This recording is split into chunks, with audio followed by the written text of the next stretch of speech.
तो फ्रेंड्स अभी ये कुछ थोड़ा सा टेक्निकल इशू होने की वजह से हमारा जो है ये पार्ट इसमें रह गया था। इसको मैं नेक्स्ट क्लास में ऐड कर दूंगा। ये जो आप इधर लेफ़्ट पार्ट देख रहे हैं इसको फ़िलहाल के लिए इग्नोर कर दीजिए, क्योंकि हमारा क्लास 5 था तो इसको हमें क्लास 6 के तौर पे देखना पड़ेगा। अभी मैं आपको समझा देता हूँ कि हमने क्लास 6 में क्या कवर करना है। वो है कॉमन आइसोलेट। आइसोलेट जो होता है each division of a facet, यानी फेसेट जो हमारे हैं जैसे आप देख पा रहे होंगे PMEST, ये फंडामेंटल कैटेगरीज हो गई जिनको फेसेट भी कहते हैं। किसी एक का जो डिवीजन होता है वो आइसोलेट कहलाता है। किसी का भी जो डिवीजन होगा फेसेट का उसे हम आइसोलेट कहते हैं। तो ये क्लास इंपॉर्टेंट है कॉमन आइसोलेट्स के लिए, वो एग्जाम्पल के द्वारा हम समझेंगे। और इसके पहले जो 5वीं क्लास थी, class number 5 systems and specials, वो आप लोगों को उम्मीद करता हूँ समझ में आ गई होगी।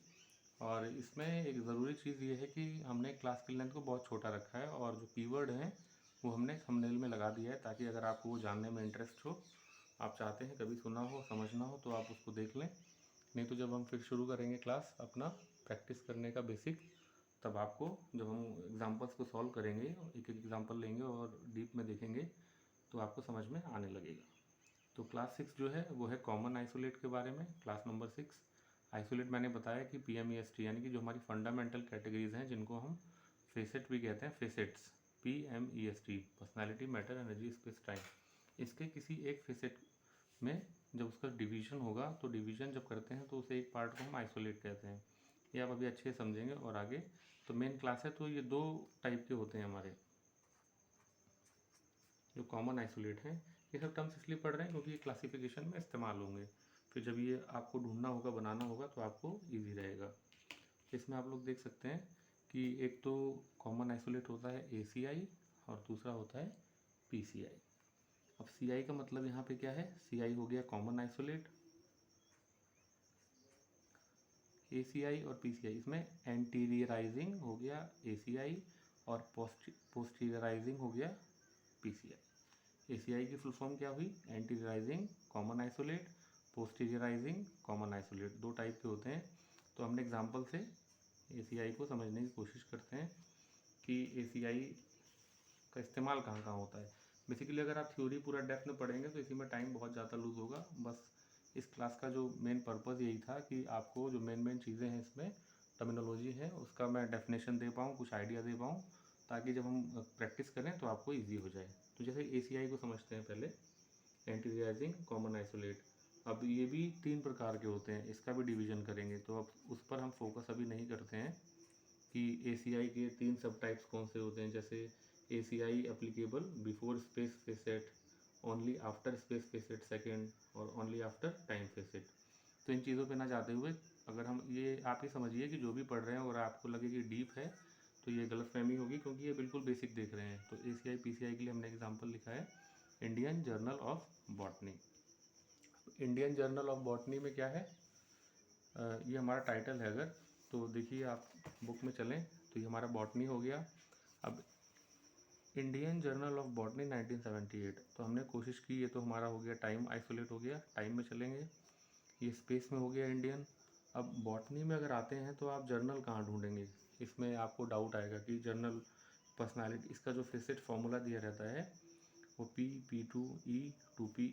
तो इसमें आप अगर पलटेंगे भी बॉटनी में तो आपको जर्नल के लिए तो कुछ भी नहीं दिया गया इसमें। तो फिर आप जर्नल का कोड कैसे बनाएंगे, तो उसी के लिए हमारा ये कॉमन आइसोलेट का इस्तेमाल होता है, जो कि पूरे टाइटल में मेन क्लास में कॉमन हो। तो मेन क्लास बॉटनी का आई है, जैसा आप देख पा रहे होंगे कि बॉटनी का तो मेन क्लास हो गया आपका आई। अब इसके आगे जर्नल वर्ड के लिए यहाँ पे पर्टिकुलर ACI का इस्तेमाल होगा, एंटीरियराइजिंग कॉमन आइसोलेट। तो हमारा जो आई हमारा कोड है वो क्या बन जाएगा यहाँ पे, आई स्मॉल m। अब डाउट आएगा कि स्मॉल m आया कहाँ से, है ना। तो कॉमन डाउट है कि ये हम कहाँ से देखेंगे कि हमें क्या लगाना है m। और इंडिया के लिए हम लोग इंडियन या इंडिया के लिए लगा देंगे 44। उसके बाद हमारा क्या रहेगा, क्योंकि हम टाइम की बात कर रहे हैं 1978, तो उसका होता है N78। इसके कंफ्यूज मत करिए, ये सब चीज़ें मैं समझा दूंगा कि ये कोड कहाँ से ढूंढना है, टाइम के लिए कहाँ से ढूंढना है। तो हमारा इसका कोड जो बन के आएगा वो क्या बनेगा, IM44 कॉमा N78। इसमें बाकी सब कुछ नॉर्मल था, एक जो M लेटर लगा हुआ है, स्मॉल m, वो हमारा ACI कहलाता है। ACI हम कहाँ से लेते हैं, मैं आपको दिखाता हूँ।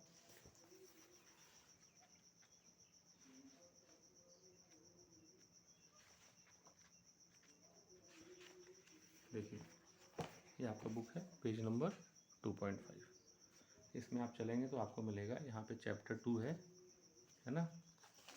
ये आप लोग देख लीजिए, कॉलम क्लासिफिकेशन पार्ट 2 होता है, शेड्यूल्स ऑफ क्लासिफिकेशन, जिसको मेन कहते हैं, क्लासिफिकेशन के लिए आना चाहिए, उसी में आप आगे बढ़ेंगे। तो 2.5 2.4 हम मैंने बोला कि आप लोग याद रखिए, एग्ज़ाम के टाइम में कंफ्यूज नहीं होना, सीधा मेन क्लास के लिए 2.4। और 2.5 उसके आगे दिया गया है, common isolate, anteriorising common isolate applicable before space facet. अब स्पेस फेसेट के पहले तो स्पेस हमारा इंडिया था यहाँ पे, उसके पहले लगेगा, तो इन्होंने इंस्ट्रक्शंस भी दिया हुआ है। तो इसमें आप ज़रा देखेंगे तो आप लोग ये देखिए, बिब्लियोग्राफी, कॉन्कॉर्डेंस, टेबल, फार्मूला, अगर ऐसे शब्द इस्तेमाल होते हैं, जैसे आपने DDC में प्रैक्टिस किया होगा, तो एटलस, साइक्लोपीडिया, तो हमारे केस में क्या था, जर्नल। तो जर्नल के लिए या पीरियोडिकल्स के लिए हमने क्या यूज़ किया यहाँ पे, स्मॉल m हमारा हो गया पीरियोडिकल, क्योंकि जर्नल भी एक पीरियोडिकल, तो यहाँ से ले लिया। कोई सिलेबस है तो Y2 आ जाएगा, है ना। ऐसे ऐसे करके हमको ये चीज़ें सीखनी है। तो आपको ये समझ में आया होगा ACI का इस्तेमाल हमने कैसे किया यहाँ पे। तो इसके आगे अगर हम चलें तो एक और एग्जांपल ले लेते हैं ताकि आपको और बेटर समझ में आ जाए। जैसे अगर किसी टाइटल में आपका आता है प्रोसीडिंग्स, प्रोसीडिंग्स भी एक कॉमन वर्ड है। मान लीजिए प्रोसीडिंग्स है किसी कॉन्फ्रेंस का, प्रोसीडिंग्स ऑफ XYZ कॉन्फ्रेंस, है ना, ऐसी चीज़ें आई हैं।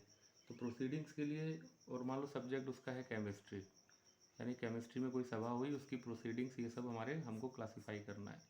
अब प्रोसीडिंग के लिए आप कहाँ ढूंढोगे, प्रोसीडिंग के लिए भी फिर आप वहीं पे जाएंगे। तो हो सकता है इसमें, जैसे अभी हमने पढ़ा सिस्टम एंड स्पेशल्स, तो ये भी लग सकता है कि उसमें सिस्टम स्पेशल, मान लीजिए यूनानी है, यानी यूनानी मेडिसिन पर कोई कॉन्फ्रेंस की प्रोसीडिंग्स है, ऐसा कुछ टाइटल आता है। तो यूनानी के लिए आप लोग समझ गए, अब तक स्पेशल फेसेट में जाएंगे। उसके बाद आपको फिर प्रोसीडिंग के लिए फिर आपको कॉमन आइसोलेट ढूंढना पड़ेगा। फिर आप देखिए, जैसे यहाँ पे कोई प्रोसीडिंग वर्ड होगा, यहाँ पे कॉन्फ्रेंस प्रोसीडिंग्स, तो आपको स्मॉल p का इस्तेमाल करना है।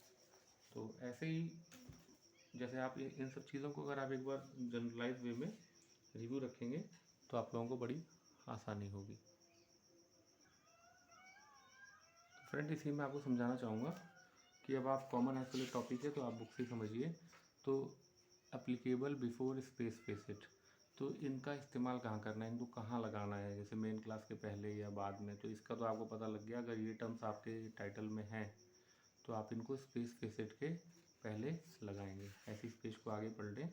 तो एंटीरियराइजिंग कॉमन आइसोलेट, ये दूसरा टाइप जो बताया था, applicable only after space facet, इसको हमें स्पेस फेसेट के बाद लगाना है। स्पेस आपको पता है जगह की बात होती है, तो इसमें दो हैं, R और S। अगर कोई एडमिनिस्ट्रेशन रिपोर्ट है या स्टैटिस्टिक्स की बात है, पीरियोडिकल्स, तो कब लगेगा वो, स्पेस फेसेट के बाद। सेम तीसरा वाला है applicable only after time facet. Time facet के बाद लगने वाले कौन से वर्ड हैं, survey, plan, ideal, source material, literature, tradition, ये सारी चीज़ें उसमें आएंगी। ऐसे ही और जो हमारा दूसरा टाइप का है पोस्टीरियराइजिंग कॉमन आइसोलेट, वो आप यहाँ देख पाएंगे बुक में। एनर्जी कॉमन आइसोलेट है ये, जैसे कैलकुलेटिंग, डिज़ाइनिंग, मेजरिंग, ये सारी चीज़ें हैं, तो आप इनका भी इस्तेमाल कर सकते हैं। क्रिटिसिज्म है किसी का, कोई आर्टिकल है तो स्मॉल g लगता है, ड्राफ्टिंग। ऐसे ही same posteriorising common isolate, personality common isolate, profession, institution, ये सारे वर्ड्स जो हैं ये कॉमन, इसीलिए इनको कॉमन आइसोलेट कहा गया है। ये किसी भी टाइटल में, किसी भी वर्ड में कहीं भी आकर अटैच हो सकते हैं। तो इन सब चीज़ों को आप एक नज़र मार लीजिएगा। तो अपनी कॉलम क्लासिफिकेशन जो बुक है उसको अपने पास ज़रूर रखिएगा। अगर हम एक छोटा सा एग्जांपल लेते हैं ताकि इसको और क्लियर कर पाएँ, हम लेते हैं एक छोटा सा एग्जांपल, उसके बाद इस क्लास को फिनिश करते हैं। अगर आप लोग लेंथी क्लासेस चाहते हैं तो प्लीज़ कमेंट करें कि जैसे 1 घंटा 2 घंटे की क्लास लेनी है, मैं टाइम निकाल कर उसको ही बनाऊँगा। लेकिन स्मॉल क्लासेस का एक बेनिफिट ये रहता है कि आपको जो पर्टिकुलर चीज़ पढ़नी है, थोड़ा सा आप उसको चाहे फास्ट फॉरवर्ड पढ़ लीजिए, चाहे समझ लीजिए, लेकिन मेरी हिदायत ये है कि अगर एक छोटा टॉपिक भी है आप उसको स्लोली पढ़ें ताकि आपके दिमाग में वो चीज़ आए। अब हम एक एग्ज़ाम्पल से ही समझने की कोशिश करते हैं। American library association, founded in, bracket में आपको टाइटल में ये भी दिया हुआ है,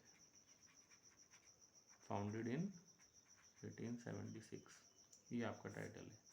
ये इसलिए लिखा है टाइटल मैंने क्योंकि हमको इसका लिंक यहाँ से बनाना है, किससे, कॉमन आइसोलेट इसमें ढूंढना है। अब इसमें देखेंगे लाइब्रेरी साइंस, क्योंकि लाइब्रेरी एसोसिएशन है तो 2 हमारा हो जाएगा मेन क्लास, कहीं ना कहीं इसमें लाइब्रेरी हमारा मेन क्लास है। उसके बाद हम ले रहे हैं यहाँ पे अमेरिका स्पेस आइसोलेट शेड्यूल में, तो अमेरिका के लिए हम लोग जानते हैं कि स्पेस इस्तेमाल हो जाएगा। ये क्यों पहले क्यों बाद में क्या लिखना है वो सब चीज़ें हम प्रैक्टिस में देखेंगे। तो अमेरिकन या अमेरिका के लिए हमने क्या लिखा है, 7 वर्ड। तो यहाँ पे एक चीज़ हम देखते हैं कि सोसाइटी जो है यहाँ पे, एसोसिएशन जो है, सॉरी एसोसिएशन जो वर्ड है यहाँ पे आप लोग देखेंगे जिसका फाइनल टाइटल निकल के आता है वो क्या बनता है, 2.7 स्मॉल जी 9M76।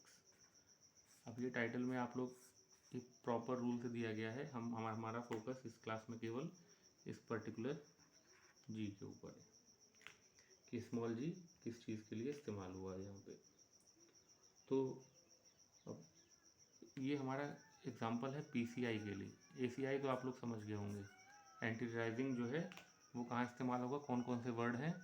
तो बेसिकली इस क्लास का पर्पस दिमाग में इतना बिठाइए कि आइसोलेट होता है डिवीजन फेसिट का, और कॉमन आइसोलेट्स जो होते हैं वो पूरे टाइटल के लिए कॉमन, जैसे एसोसिएशन यहाँ पे हो गया, जर्नल पूरे के लिए है कि इंडियन बॉटनी 1978 का जर्नल है, तो एंटी राइजिंग आ गया, कौन सा वर्ड कहाँ आएगा वो।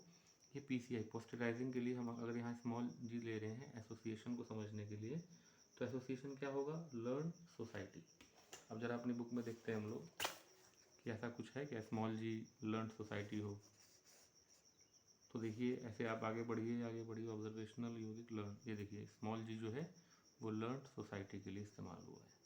तो posterising, common isolate, personality, common isolate, तो ये सब चीज़ें हैं। आप लोग जितना ज़्यादा पढ़ेंगे उतना ही डेप्थ में जाएंगे। कोई आपको मास्टर तो नहीं बना सकता, लेकिन ये है कि आप जितना खुद से प्रैक्टिस करेंगे, समझेंगे चीज़ों को, और उसके लिए बेस्ट चीज़ हमारी कॉलन क्लासिफिकेशन की बुक है। और इसमें सिंपल सा रूल मुझे जो ये लगता है कि आप जितना ज़्यादा से ज़्यादा आप लोग एग्जाम्पल सॉल्व करेंगे, प्रैक्टिस करेंगे हम लोग, उतने ही आपका शार्प होता जाएगा, क्योंकि आप चीज़ें नई नई चीज़ें सीखेंगे, ऐड होगा।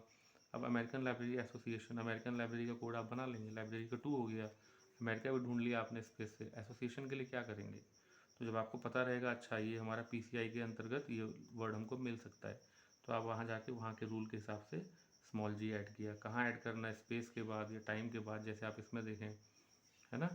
तो ये सारी चीज़ें हैं। उम्मीद करता हूँ कि ये क्लास नंबर 6 भी आपको समझ में आया होगा, कॉमन आइसोलेट। मैं कोशिश करता हूँ कि ये 1 वीक मैक्सिमम या 2 वीक में जल्दी से जल्दी इसका थ्योरी पार्ट जितना भी इम्पोर्टेंट है वो ख़त्म करके हम लोग फटाफट एग्जाम्पल्स पे आते हैं, ताकि आपके एग्ज़ाम की तैयारी हो सके। Thank you.